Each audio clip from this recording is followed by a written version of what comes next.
The universe vibrates in harmony, in coherent unity. The entire universe itself has a prime resonance frequency. And I want you to just think about this for a while, because it is within this prime resonant frequency that encapsulates the entire universe and the multiverses that it finds itself in.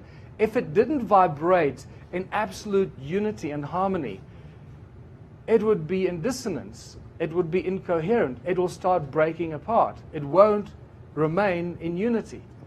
And therein lies the interesting challenge for humanity, to come together from dissonance and disharmony and start uniting and understanding this universal principles of coherence and unity. And in understanding how the entire universe vibrates in perfect harmony, gives us a clear indication of where we should be going as a species into the future in perfect united harmony. And I believe that this is what Gene Roddenberry actually meant when he introduced us to the prime directive, is actually referring to the prime resonance frequency of the entire universe. If you go against that, you will basically kickstart your own demise. You cannot resonate against the entire harmonic resonance of the universe. You will destroy yourself. Now, with this understanding, we need to move forward and stop destroying ourselves and vibrating in coherent unity. Sound and resonance. It levitates, it boils water, creates light, spontaneous generation of DNA, it heals, it destroys pathogens, it melts metals at body temperature at around 104 degrees, the hardest metals that you can find. It's a precursor to electromagnetism, electromagnetic fields. In 2011, Luc Montagnier discovered that you can spontaneously generate DNA just by exposing it to 7 hertz. Peter Davy, this is one of my favorite examples of what sound can do, and Peter Davy inadvertently gave us free energy. I'm saying free, it's sort of getting there, right? Because from 1940, this guy's been boiling water with sound. Nikola Tesla, I believe, actually did a lot more with sound than most of us would realize, and one of his most ignored statements is that the earth rings like a bell, and if you tap into the sound frequency of the earth, you've got an inexhaustible source of energy. And I really believe that that's probably what he was using more than anything else, using sound of Gaia to generate the unlimited free energy that he seemed to have shared with us. And what does this have to do with ancient civilizations and our evolution of consciousness? Everything, because it's now very clear that the ancient cultures used sound and resonance and frequency to do everything they did. The spectacular structures that they built around the world, and all the mystery they left for us to unravel, we're starting to unravel it because we're starting to understand that it was sound that they used. And this is interesting because there's some photographs that clearly show that there's still some interesting waves and frequencies coming out of the pyramid that we don't understand and can't explain. So there's a lot of support for this, even in the symmetrical patterns that come out of Stonehenge clearly indicate that this was not an accident, that it was built with certain consciousness in mind and specific outcome in mind because of the coherent interference patterns that we find coming out of there. Leedskalnin in southern Florida built Coral Castle, I believe, used sound to levitate these things. And the reason I say this is because he did this incredible thing on his own, moving these giant blocks, carving them, moving them around, and building this whole place called Coral Castle on his own.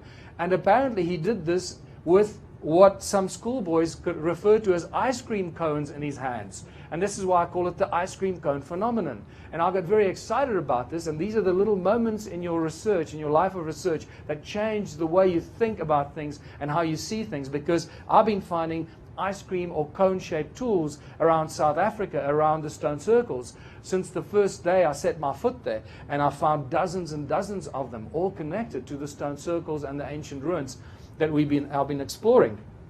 And suddenly you start finding these cone-shaped tools in Egypt. You start finding them everywhere. You find them in the Rosicrucian Museum in San Jose in California.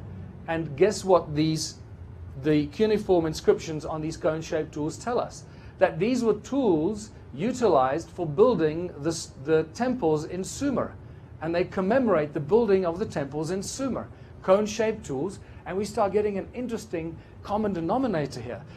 The conical tower in Great Zimbabwe, and I believe there were actually 2 conical towers in Great Zimbabwe facing the sky. Were these possibly the tips of SASER technology? I believe that you understand why I make these outrageous claims. I was just recently told by people that have been working on the Bosnian pyramid that they've been finding dozens and dozens of cone-shaped stones in the Bosnian pyramid among the artifacts they've been collecting at Sam Osmanagic. I need to ask him to send me some photographs. And then in our eyes, we've got rods and cones, right? So when we see movies like Superman, I believe that this is really our gift, to be like Superman, to do things with our eyes because of the cones in our eyes. And you'll start seeing why this is not as outlandish and outrageous as first might meet the eye. The history books claim that Southern Africa was sparsely populated. Well, unfortunately, that theory gets blown right out the water by the stone ruins and the ancient sites that we've been discovering and sharing with the world. There are many, many of them.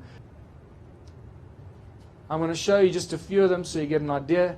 If you've seen this before, please indulge me again.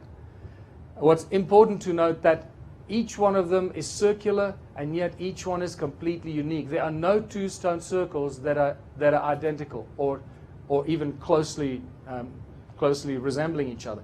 They are completely unique. And you start seeing very interesting things as you start studying this. But because we only have an hour, I'm just going to rush through this. And you start seeing some fascinating flower-shaped patterns. Because flowers are pretty, so they built cattle kraal to look like flowers, right? But you can only see it when you're up in the air.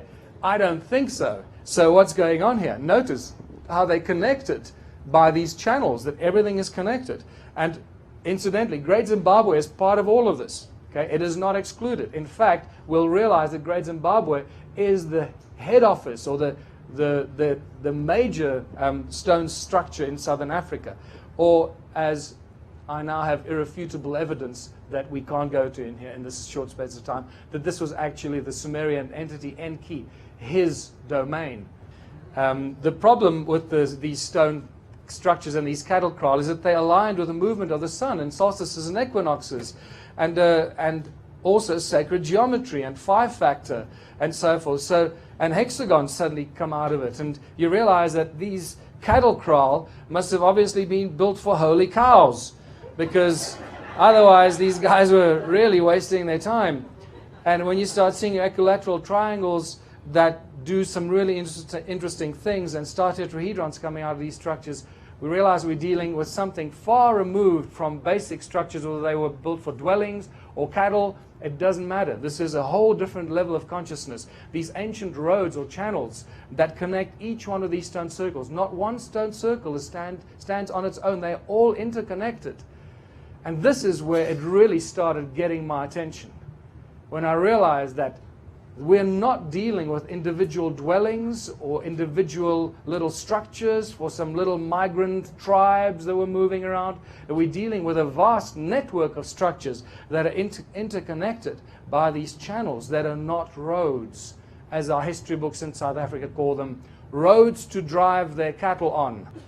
Archaeological drawings from 1939 show us that there are no doors and entrances. And if there are no doors and entrances, and they're all connected, as you can see, like a bunch of grapes, sometimes singular walls and sometimes concentric walls. And now the plot thickens, and they're all connected. If they do not have doors and entrances, they cannot be dwellings. They have to be something else. And this is where it gets really exciting. Clearly, there is something going on here that we got no idea about, that history has never recognized. A vanished civilization, we have no idea or clue about what they were doing. But now we do. And that's why we're here. And guess what? They had advanced knowledge of the laws of nature and sound as a source of energy, which I'm going to show you.